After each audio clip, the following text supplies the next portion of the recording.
안녕하십니까.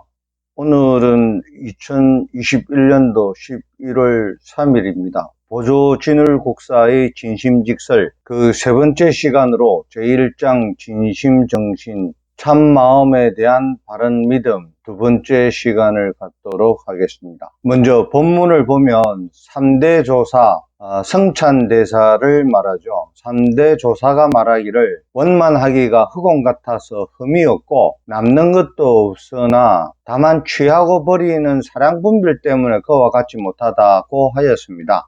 이 성찬대사에 대한 자세한 기록은 없지만 선종의 3대 조사로 알려져 있죠. 제1대가 보리달마, 2대는 해가, 3대가 성찬입니다.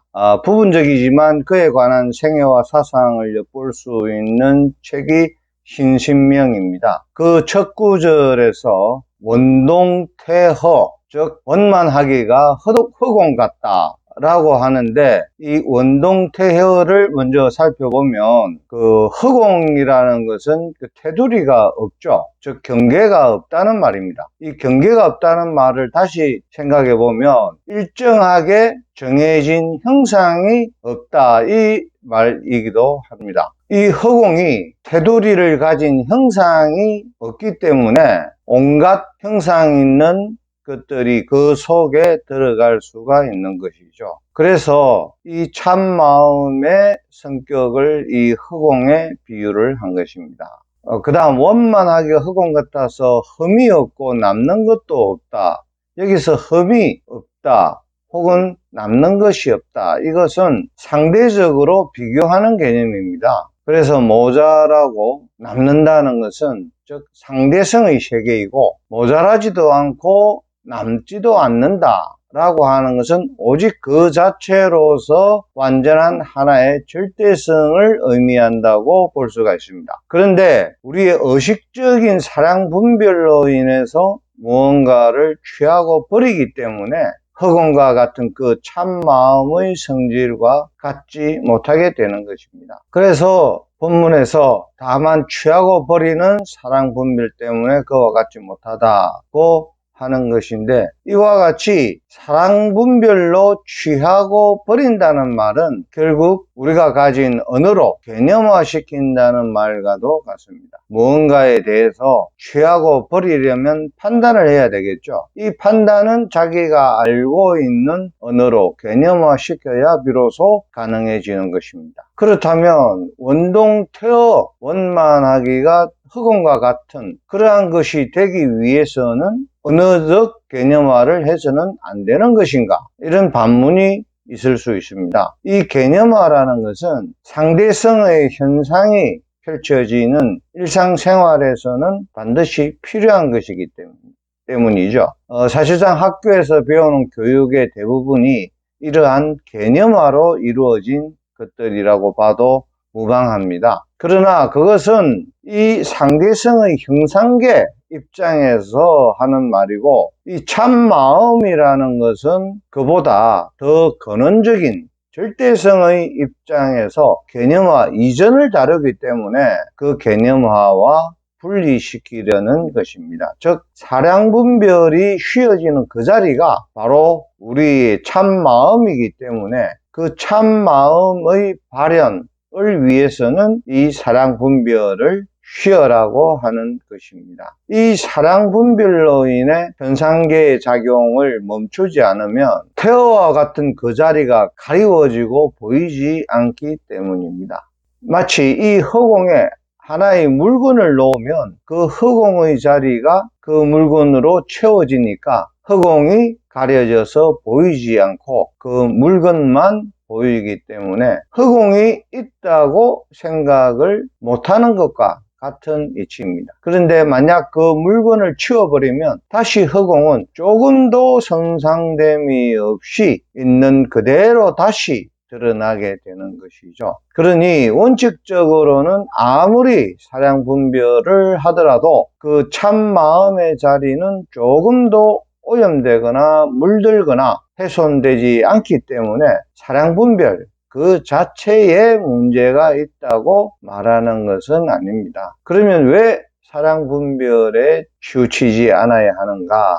이렇게 볼 때 사랑분별로 개념화시키는 과정은 작용의 과정이기 때문에, 즉 참마음의 그 체를 보기 어렵습니다. 비유를 하면 마치 선풍기가 돌아가면 그 날개는 보이지를 않습니다. 그런데 선풍기는 돌아가는 것이 그 본분의 기능이요 역할이죠. 마찬가지로 참마음도 작용하는 것이 본분의 작용이기 때문에 그것을 나무랄 수는 없는 노릇입니다. 그렇지만 선풍기가 돌아가기만 하고 멈추지 못한다면 자유롭게 사용할 수가 없게 되듯이 참마음도 작용하는 것만 알고 그 참마음의 체자리에 대한 견성이 없으면 자유롭게 활용하는데 제약이 있을 수가 있습니다. 그래서 멈추고 작용하는 온오프가 자유로워야 하듯이 참마음도 그 체와 용이 명확하게 파악이 되어야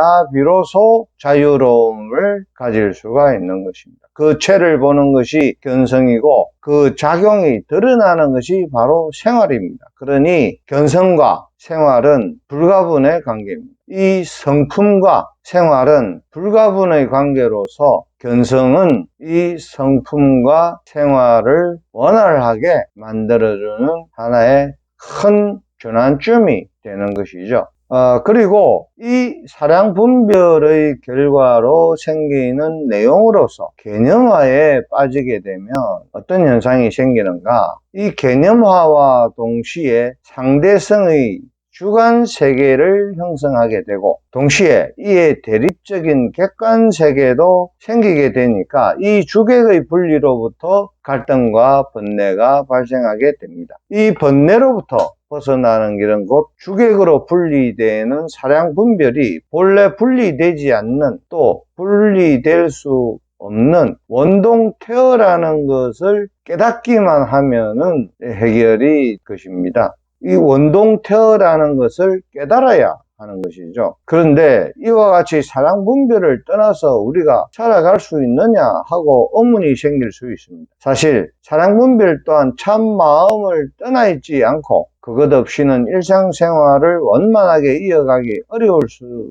있습니다. 그러니 평소 일상생활에 사랑분별하는 것은 매우 자연스러운 일입니다. 그래서 일반적인 경우에는 그런 사랑분별을 어떻게 효과적이고 영리하게 할 것인가에 대한 수많은 방법적 이론과 연구들이 진행되어 왔습니다. 그것이 심리학일 수도 있고 인식론을 비롯한 철학일 수도 있죠. 즉 많은 학문의 분야는 이 사랑분별로부터 시작해서 사상으로 체계화되어 가는 것으로 볼 수가 있습니다. 그럼에도 불구하고 선불교에서 사랑분별을 버려야 참마음을 깨달을 수 있다고 하는 것은, 다시 말하면 사랑분별에 대한 일반적인 관점을 바꿔야 한다는 말과도 통할 수가 있습니다. 우리가 사랑분별로 개념화시키는 것에만 초점을 맞추고 그 분별심의 마음 바탕 자리에 대해서는 거의 신경 쓰지 않는 점에 대해서 인식 전환이 있어야 할 것입니다. 그것은 끊임없이 고통받는 정신적 혼란과 괴로움으로부터 벗어날 수 있는 길을 제시해 주는 것이기 때문입니다. 그러니 선불교의 사랑분별에 대한 관점은 단지 종교적 영역에 머무는 것이 아니라 현대 심리학 등에 많은 영향을 줄 수 있고, 또 실제로 서양에서는 이런 응용이 활발하게 이루어지고 있습니다. 심지어 미국에서는 명상치료가 의료보험의 대상이 되는 곳도 있다고 하니 그 보편성과 일반성이 증명되어 가고 있는 것입니다. 만약 사랑분별에서 벗어나는 도리를 알게 되면 사랑분별 그 자체에 대한 관점이 명확하게 달라지기 때문에 사랑분별을 아무리 많이 하더라도 장애를 받지 않고 사랑분별할 수가 있게 되는 것입니다. 자, 두 번째 문장으로 넘어가서 지공 스님은 말하기를 모습 있는 몸 속에 모습 없는 몸이고 무명의 길 위에 생겨남이 없는 길이다, 이렇게 말하고 있습니다. 지공화상은 중국 양나라 무제시대의 구성입니다. 이 앞의 말에 따르면 모습 있는 몸, 즉 우리 중생의 육신을 가리키는 것이죠. 이 육신의 모습 없는 몸, 즉 부처의 몸, 부처의 몸이 있다는 말이니 간단히 말하면 우리 중생들이 모두 불성을 갖추고 있다고 말하는 것입니다. 이와 동시에 이 말은 모습으로서는 불성을 찾을래야 찾을 수 없지만 결국은 모습을 가진 유상신의 몸을 통해서 드러난다는 말도 됩니다. 그리고 자기 육신이 없이는 자기 불성을 말할 수도 없을 것이니까 불성이 소중한 만큼 이 육신도 소중하게 다루어야 되겠죠. 자, 그럼 여기서 또 하나의 질문을 던질 수 있습니다. 참마음은 모습이 없다고 하는데 견성한다면 참마음을 어떻게 볼 수 있는가? 이 답은 그 물음 자체에 있습니다. 즉, 그 물음이 떨어져 나갈 때 참마음을 볼 수 있는 기회를 가지게 됩니다. 그 기회를 잘 포착하면 분명히 고개를 끄덕이는 날이 올 것입니다. 그 물음이 떨어져 나가는 것이 바로 사랑분별을 떠나는 순간이고 견성할 수 있는 기회이며, 그렇기 때문에 선종은 1000년 이상의 깨달음 역사 속에서 늘 사랑분별을 떠나라는 말을 한결같이 해오고 있습니다. 만약 사랑분별로 알 수 있다면 언어와 개념으로 알 수 있다는 말이 되는데, 이렇게 언어와 문자로 알 수 있다면 도대체 그 언어는 어느 나라 언어가 되어야 할까요? 불교의 원천지인 인도일까요? 아니면 선종의 발원지인 중국어일까요? 진울국사가 살았던 이곳 한국어이겠습니까?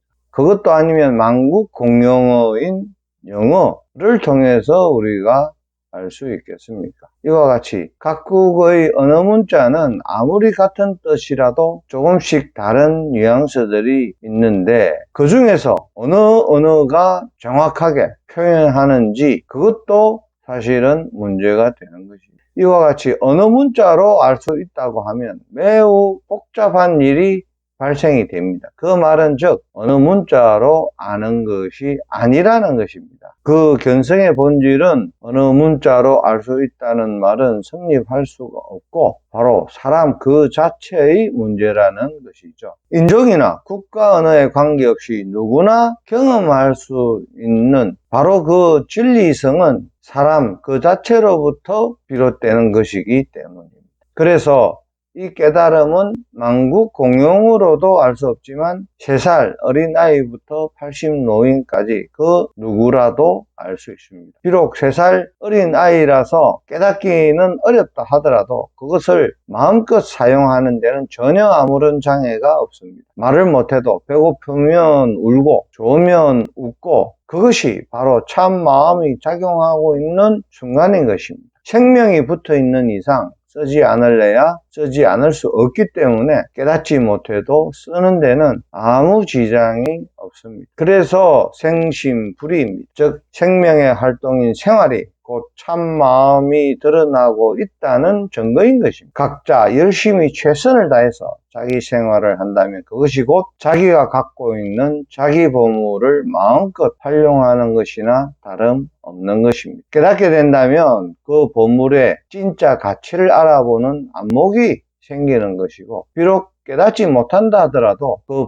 보물의 진가를 믿고 선다면 그런 안목이 있는 것과 마찬가지로 활용을 할 수가 있는 것입니다. 그러면 그 다음 구절과 연결시켜서 한번 살펴봅시다. 모습을 갖추고 있는 몸이란 결국 생멸이 있다는 말과 다름이 없고, 모습이 없는 몸이란 것은 생멸이 없는 몸이라는 말과 같은 뜻으로 볼 수가 있습니다. 그러니까 모습이 있는 몸 중에 모습이 없는 몸, 이렇게 말하는 것은 결국 생멸이 있는 몸 중에 생멸이 없는 몸이란 말이 되고, 이 생멸 있는 몸이 있는 곳은 무명의 길 위에 있지만 이 생멸이 있는 길 위에 생김이 없는 길이 있다고 말하는 것입니다. 좀 더 쉽게 말해서 무명의 길이란 다름 아닌 깨닫기 이전의 상태인데, 이 무명은 중생의 탐진치와 번뇌, 괴로움의 근원입니다. 이 무명의 길 위에 생멸이 없는 무생의 길이 있다는 것입니다.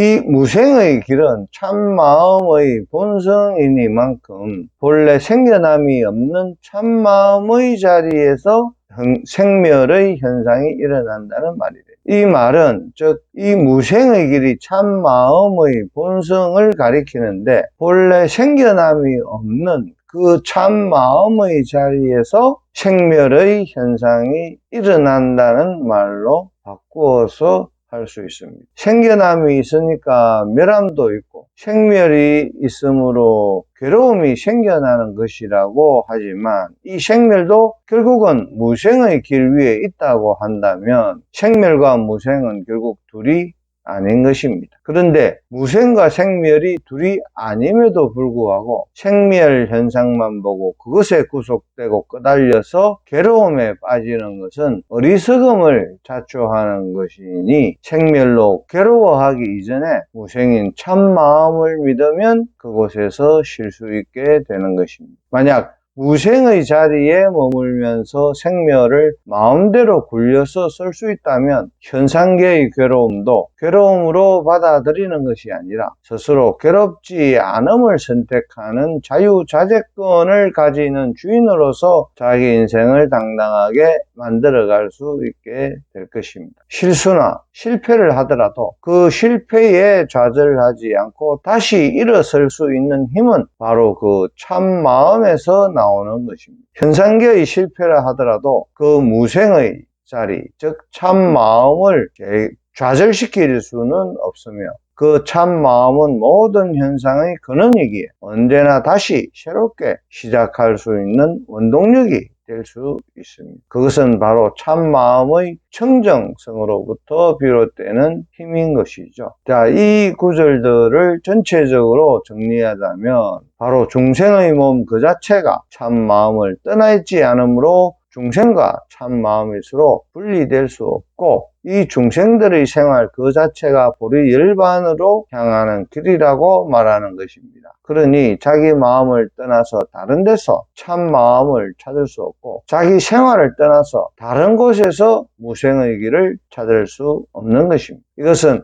이 공부의 중요한 기본 뼈대이고 또한 원리입니다. 비록 견성을 하든 못하든 바로 이것만 제대로 알고 일상생활을 영위한다면 이미 생활 속에서 수행하는 것이나 다름없는 것입니다. 자, 그 다음 구절에서 영가스님은 무명의 실다운 성품이 곧 부처의 성품이고 헛개비 같은 빈몸이 곧 법신이다고 하였습니다. 이런 까닭에 중생이 본래 부처임을 알아야 한다. 이미 바른 마음을 내었더라도 반드시 잘 알아야 할 것이다 라고 되어 있는데 여기서 영가 현각스님은 665년에 출생해서 713년에 열반하신 분으로서 6조 해능선사로부터 인가를 받은 스님이죠.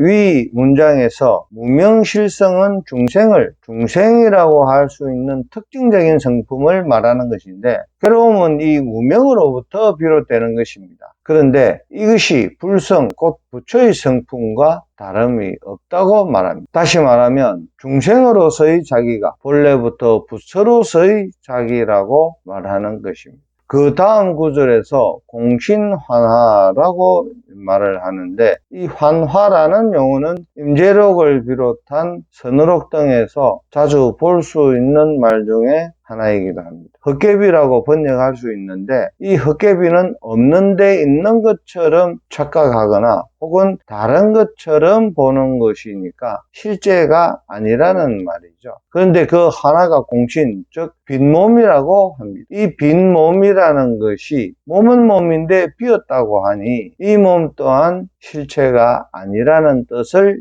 강조하는 것입니다. 그런데 이 헛개비 같은 공신이란 것은 다름 아닌 바로 우리 중생의 육신을 가리키는 것입니다. 결국 이 육신이 헛개비같이 실체가 없는 몸이다 이런 말도 되는 것이죠. 일반적으로는 이 육신이 각종 물질적 세포로 이루어진 것이라고 생각하는데 이 육신이 실체가 없는 헛개비 같은 몸이라고 먼저 제시하고 있는 것입니다. 그리고 이 육신이 법신 곧 법의 몸이라고 합니다. 이 생멸하는 육신이 생멸이 없는 법신이라고 말하는 것은 상당히 모순적으로 들릴 수가 있는데, 앞에서 지공화상의 말에서도 살펴볼 수 있었지만 이러한 모순적인 표현은 매우 선불교적인 특징입니다. 그러나 이 모순이라고 해서 이것이 전혀 터무니없는 것이 아니라 알고 보면은 오히려 매우 사리에 맞는 말이라는 것을 깨닫고 보면 알 수가 있게 되는 것입니다. 만약 현상계 육신의 관점에서만 보면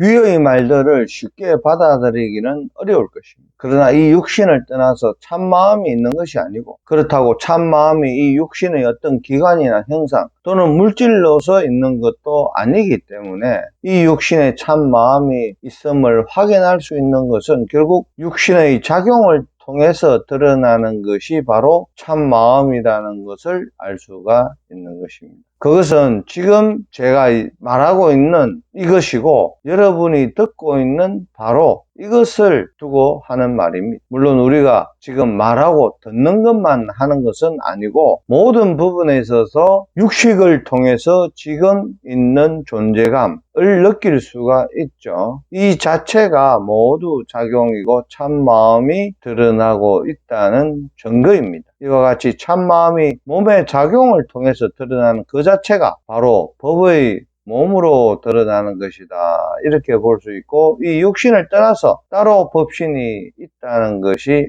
아니라는 것을 강조하는 것입니다. 이상에서 지공스님이나 영가스님의 말씀들을 통해서 볼 때 공통적인 부분은 그 다음에도 나오지만 중생이 본래 부처라는 것을 말하고자 하는 것입니다. 다시 말하면 우리들의 이 몸과 마음 그 자체로서 불성과 불신을 갖추고 드러내는 것이지 우리들의 몸과 마음을 떠나서 따로 구하지 말라는 것입니다. 이 말은 중생의 몸과 마음이 작용하는 곳, 즉 생활하는 이 삶의 현장이 곧 진리의 현장이라는 말로도 해석할 수가 있습니다. 그러니 자기 참 마음을 깨닫는 마음 공부는 우리가 생활하고 있는 이 삶의 현장에서 해 나가야 할 것이고, 이 삶의 현장이 조금도 모자람이나 남는 것도 없이 진리의 현장이라는 사실을 분명히 인지하고 그것을 현실적으로 드러날 수 있도록 자기 일상생활에 충실하는 것이 필요하다고 말씀을 드리고 싶습니다.